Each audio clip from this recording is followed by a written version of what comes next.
బాగుంటారా అందరూ? ఓకే, ఉన్నాయి వాళ్ళు వచ్చిన వాళ్ళు ఎంతమంది ఉన్నాయి? వాళ్ళ వెరీ గుడ్. ఇంకా ఇవాళ కొత్త వచ్చిన వాళ్ళు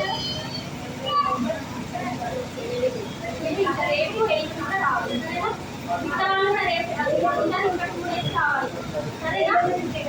నెక్స్ట్ డోర్ చేస్తున్నారు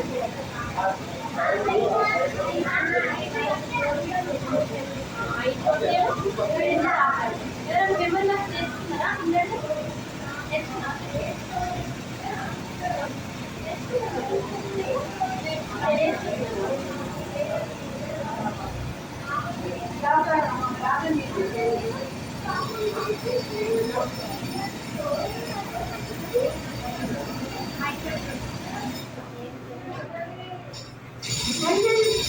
అందరూ పాపం చేసి దేవుడు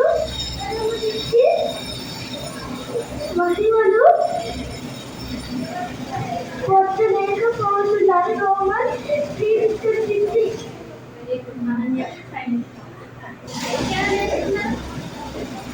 ఎవరు నేర్చుకోలేదా? అందరూ పాపం చేసి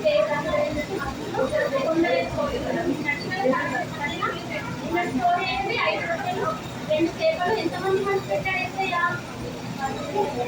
ఎంతమంది మనసు పెట్టాడు? 10,000 మందికి.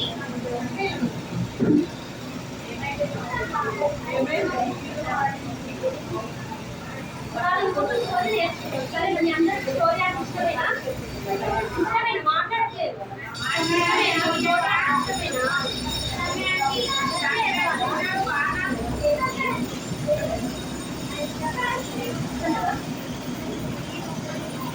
మీ అందరికి స్టోరీ అంటే ఇష్టమేనా?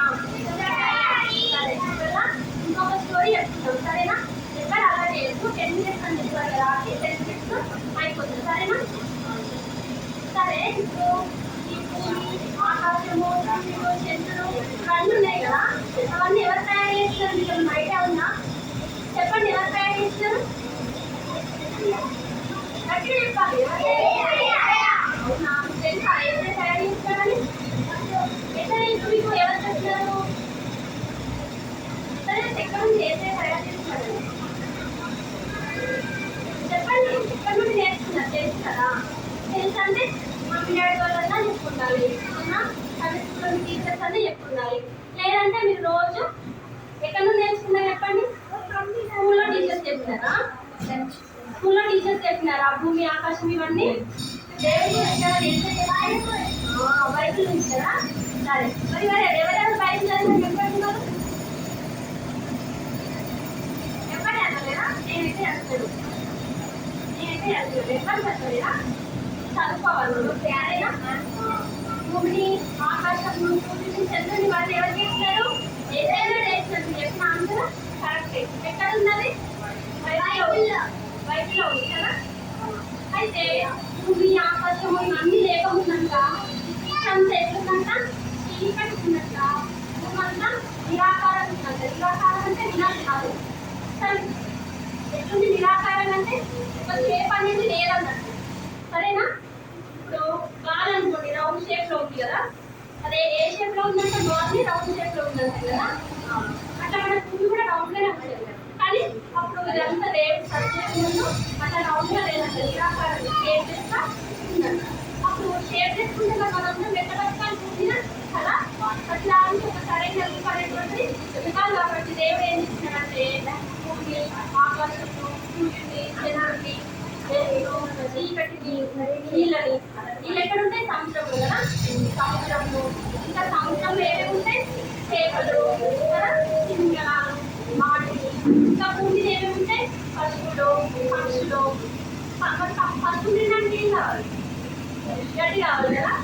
గడ్డి, చెట్లను అన్నిటిని దేవుడు సృష్టించినట్ట. మరి ఎట్లా సృష్టించిందో చెప్పండి. బిల్డింగ్ కట్టాలంటే చాలా రోజులు కష్టపడాల్సి ఉంటుంది కదా, పట్టాలు. కానీ దేవుడు సృష్టించినట్టు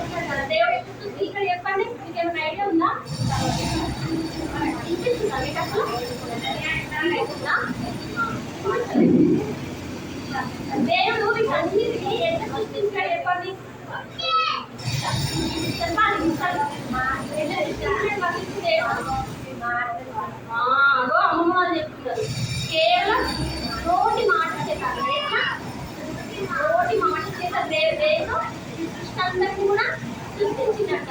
అంటే ఎట్లా అన్నట్టు భూమి కలుపు ఆకారమే భూమి అయిందంట, ఆకాశం కలుపు ఆకారమే ఆకాశం అయిందంట. తెలుసా?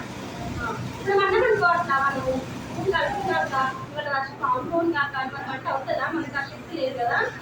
దేవుడు శక్తి మనను అధికారి దేవుడు కదా, నిన్ననే స్టోరీ కదా, అర్థం చేస్తారు కదా. అట్లా దేవుడు భూమి కలుపుగాక, శక్తి కలుపుగాక, ఆకాశం కలుపుగాక, తెలుగు కలుపుగాక అని నోటి మాట చేత ఆకాశించ ద్వారా ఇవన్నీ కూడా కలిగినాయి అన్నమాట. సరేనా? అయితే వీటన్నిటిని దేవుడు నోటి మాట చేత సృష్టించాడు కదా. చెట్లు, పుట్టలు, చేపలు, జంతువులు, పక్షులు, భూమి మీద ఉన్నటువంటి సమస్తం కూడా దేవుడు నోటి మాట చేతనే సృష్టించాడు. అయితే మనల్ని ఎట్లా సృష్టించాడు మరి? చెప్పండి, మనల్ని ఎట్లా సృష్టించాడు? కనుక్కులు పిల్లలు మీరు అందరూ రెగ్యులర్గా సమస్యలకు వస్తారో ఎందుకు చెప్పట్లేదు? మనల్ని ఎట్లా సృష్టించాడు దేవుడు చెప్పండి. దేవుడికి మనం అంటే చాలా ప్రేమ, చాలా ఇష్టం కాబట్టి దేవుడు తన చేతులతో మనల్ని నిర్మించినాడంట. ఇప్పుడు మనం చిన్నప్పుడు మట్టితో ఆడుకుంటాం కదా, మట్టితో చిన్న బొమ్మలు చేసుకొని ఆడుకుంటారు ఊళ్ళలో, మీకు ఐడియా వాళ్ళకి. అట్లా మెత్తటి మట్టి తీసుకున్నంత దేవుడు ఒక బొమ్మను చేస్తాడంట. బొమ్మను చేసి ఏం చేస్తాడంట? నాకు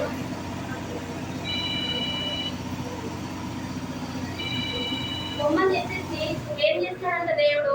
నాస్కారంతం. నాస్కారంతం అంటే మీకు అందరికి నోటుందా? నోటుందా మీ అందరికి?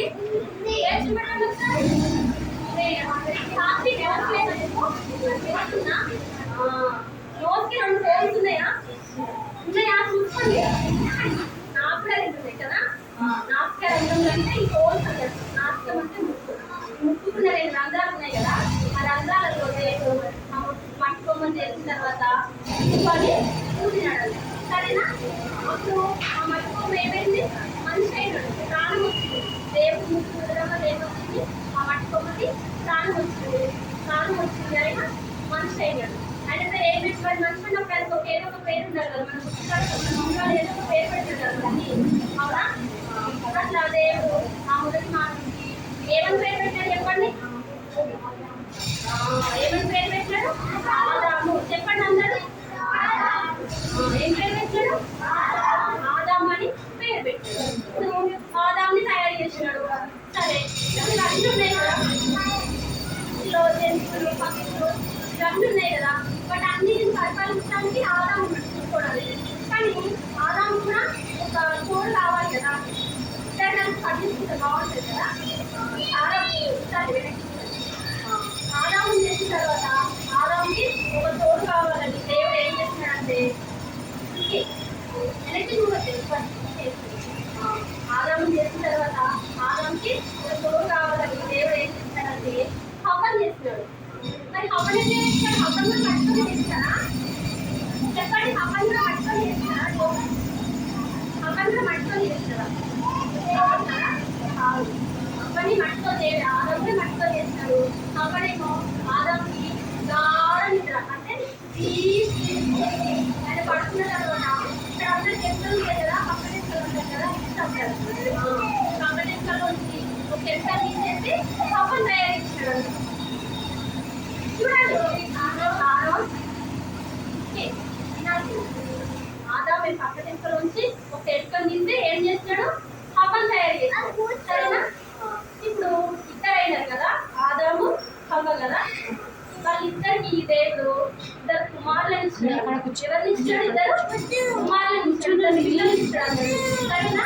వాళ్ళిద్దరు కూడా అందరికీ తమిళనాడు నుంచి వచ్చినాం కదా మనం, అవునా? అట్లా ఆదాముని హవ్వను పెంచి వాళ్ళకి దేవుడు 2 కుమారులను ఇచ్చాడు. సరేనా? వాళ్ళ పేర్లు ఏంటి?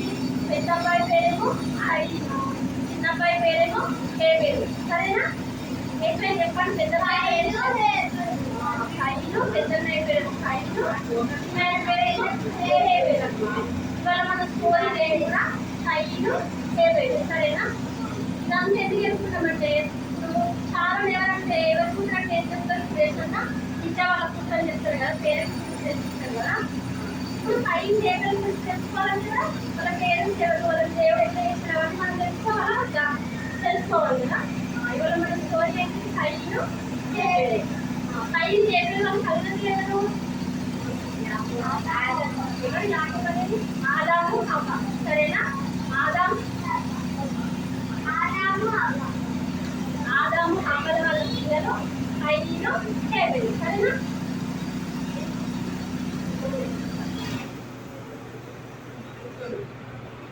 ఎవరు? అబ్బాయి ఎవరు?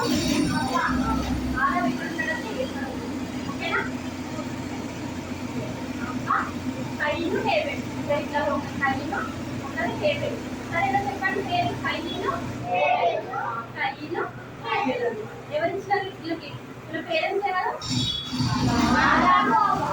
ఆదాము హవ్వను దేవుడు ప్రేమించి ఇద్దరు కుమారులను ఇచ్చాడు. సరేనా? అయితే వీళ్ళు చిన్నప్పుడు ఉన్నారు కదా, పెద్దగైన తర్వాత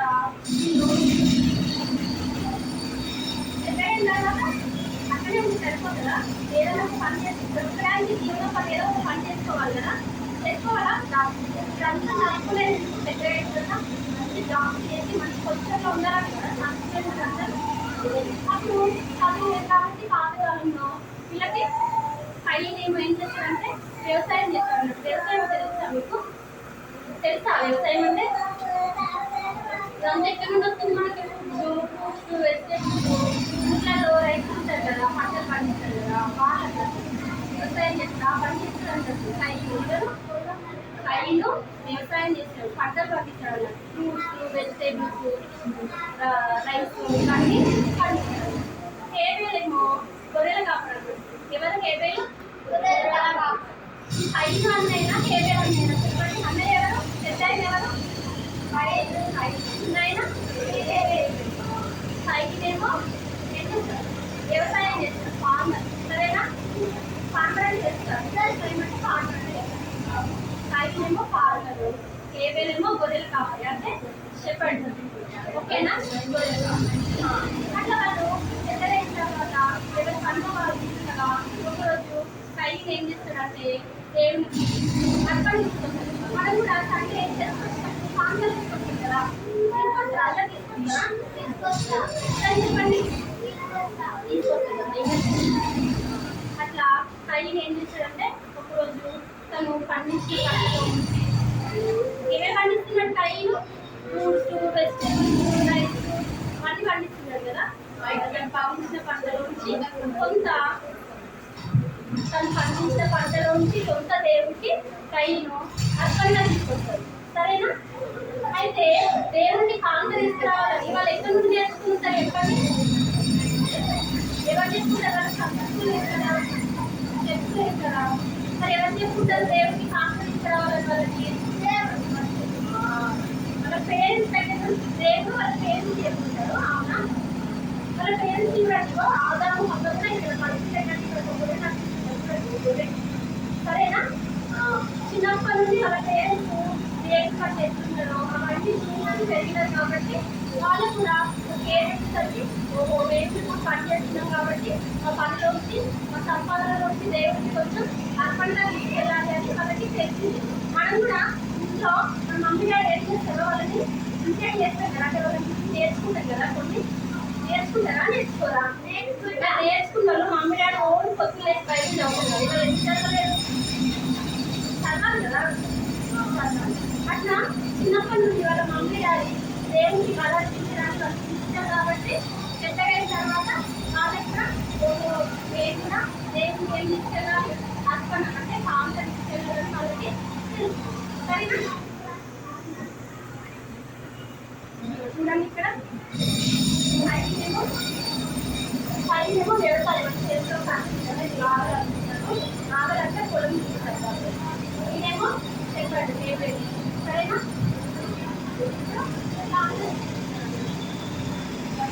కైలు ఏం చేస్తారో చెప్తున్నా. కైలు ఫార్మర్ కదా, ఫార్మర్ కదా కైలు ఫార్మర్ కాబట్టి మన పంటలో కొన్ని వెజిటేబుల్స్ ఫ్రూట్స్ ఇంకా ఆకుకూరలు తను ఏమేమి పంట పండించాడో తన గుట్లో ఏమేమి సేద్యం చేశాడో అవన్నీ ఒక బుట్టలో పెట్టుకొని దేవుడికి అర్పణ తీసుకెళ్తాడు. అప్పుడు ఒక మిగులుతుంది కదా, ఎవరు మిగులుతుంది కూడా కదా బ్రదర్, కదా. హేబెల్ ఏం చేస్తాడు? హేబెల్ ఏం పని చేస్తాడు? షెపర్డ్, గొర్రెల కాపరి కదా. ఇప్పుడు హేబెల్ కూడా మరి హేబెల్ కూడా నేర్చుకున్నాడు కదా వాళ్ళ పేరెంట్స్ దగ్గర నుంచి, చిన్నప్పుడు దేవుడిని కాళ్ళు అర్పించాడు, నేర్చుకున్నాడా నేర్చుకోలేదు కదా. అప్పుడు హేబెల్ కూడా ఏమవుతుందంటే తను కూడా దేవుడికి కాళ్ళు అర్పించాలనుకుంటాడు. అప్పుడు హేబెల్ ఏం చేస్తాడు తెలుసా? హేబెలు దేవుడికి శ్రేష్టమైనది ఇవ్వాలనుకుంటాడు. శ్రేష్టమైందంటే మంచిది, సరేనా? మంచిది కొలుచుంది. కొలుచుంది అంటే ఖర్చులు అన్నట్టు. ఫస్ట్ ఏదైతే ఉంటుందో తెలుసా? కొలుచులు అంటే తెలియదు కదా.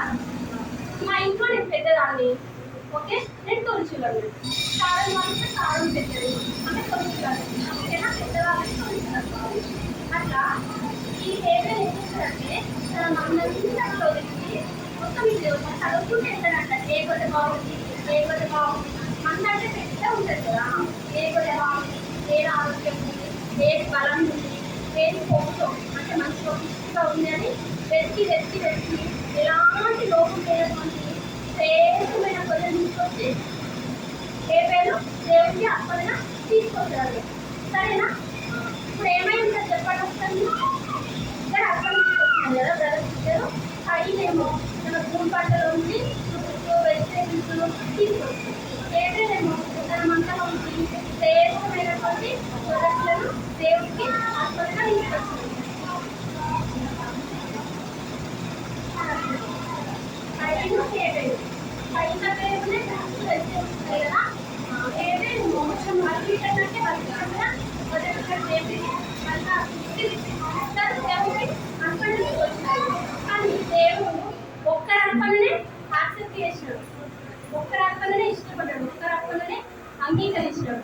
ఎవరి అర్పణను అంగీకరించినాడు చెప్పండి ఒకసారి మీరు? షీప్ని అంగీకరించాడు. ఎందుకు చెప్పండి ఎందుకు? ఇంకా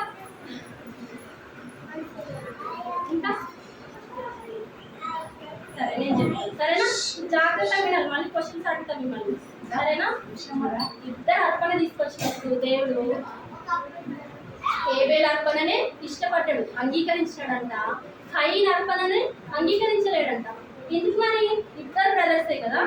ఇద్దరు వాళ్ళ మమ్మీ డాడీ దగ్గర చిన్నప్పటి నుండి చూసి వాళ్ళ మమ్మీ డాడీ చూసే నేర్చుకున్నారు కదా దేవునికి అర్పణ తీసుకురావాలని, అవునా కాదా?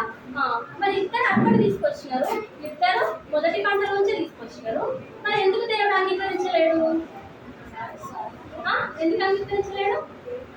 ఎందుకంటే హేబెలేమో మందలో తిరిగి తిరిగి తిరిగి తిరిగి చూసి ఏది బాగుంది, ఏది మచ్చ లేకుండా ఉంది, ఏది బలం ఉంది, ఏది కొవ్వుతో ఉంది, ఏది శ్రేష్టమైంది, ఏది తొలుచుంది అని వెతికి వెతికి వెతికి దేవుడికి నేను శ్రేష్టమైన అర్పించాలి. బలహీనమైన దాన్ని, జబ్బుతో ఉన్నదాన్ని, బలహీనమైన దాన్ని అర్పించొద్దు. నా దేవుడికి నేను శ్రేష్టమైనది అర్పించాలని హేబెలు శ్రేష్టమైనది తీసుకొచ్చినాడు, వెతికి తీసుకొచ్చినాడు కదా, అవునా?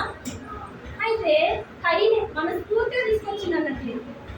హేబెలు మనస్ఫూర్తిగా తీసుకొచ్చింది అన్నట్టు దేవునికి అర్పణ. మనస్ఫూర్తిగా ఇష్టంతోనే వెతికి వెతికి శ్రేష్టమైన దాన్ని ఆ గుంపంతట్లో మందంతట్లో వెతికి వెతికి తీసుకొచ్చినాడు. అందుకే దేవుడైన అర్పణని అంగీకరించినాడు, యాక్సెప్ట్ చేసినాడు, సరే.